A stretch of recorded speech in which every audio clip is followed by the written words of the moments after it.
Welcome to our Africa Tech segment. The coronavirus pandemic continues to disrupt operations and weigh on many technology companies around the world. As the outbreak increases and the consequences far-reaching, tech companies are trying their bit to ensure their employees are safe and responding to the latest challenge. Joining us now via Skype to discuss how the IT industry is rising up to the challenge is Adedayo Adesonya. He's an IT consultant. Thank you so much for joining us. Thank you very much for having me. All right, let me start by asking you, how are you coping during this lockdown? For us, it's work as usual. Many times we do work from home. We have been having this culture for a while now because the traffic in Lagos is having a toll on the health of our members of staff. So it's been a culture that we have embraced for a while. So for now, it's just work as usual for us. Yeah, and this is a trying period in the world at large. What proactive steps, are tech companies taking to strengthen resilience during this period?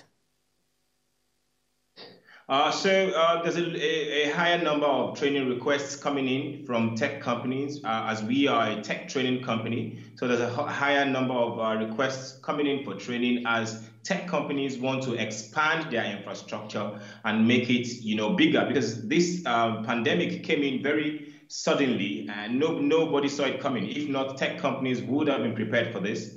But they're living up to the challenge. They're scaling up properly, and they're trying to make the infrastructure more available for companies who are requesting for work from home infrastructure all around the world. So tech companies are living up to it, but I think that a lot more needs to be done. Let me get your opinion on this. Do you think the remote work is boosting productivity, and is it a style you think we should adopt, after all this is over? 100%. I think, this is something that we've spoken about even before COVID-19. Lagos, for example, is an environment that is, highly choked, so much traffic. People going to work, wake up at 5 a.m. and you literally spend about 3-4 hours before you get to work. And you're already exhausted. You can't really give your best at work. Usually, you're just faffing around at work. You just get a little bit of work done and you're tired for the day. But if you wake up at home, get a cup of coffee and get straight to work with all that energy, then you may be able to give a lot more productivity into what you're doing. There are a lot of tech tools that companies can use to measure KPIs, to make sure that their members of staff are actually doing what they're meant to be doing. So I think it's a culture that we need to keep to not only fight COVID, but to fight the congestion in Lagos and help, government make Lagos a smoother place for people to move around. Yeah, and as more individuals engage in remote work and interactions, in what ways can telecommunications and tech indigenes and, other stakeholders help to make the transition easier? Yeah, so what we can do to make the transition easier is to continue to sensitize the people and make sure that the people understand the whole idea of work from home.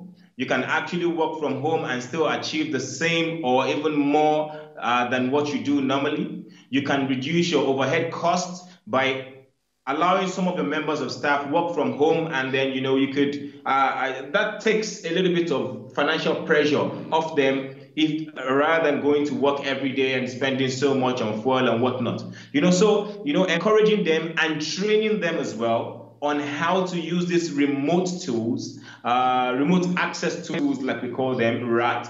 That will help them get more into the culture of working from home, and that will save them a lot of money as well. So that's what we can do to help them transition from the regular way of work into more of remote work going forward.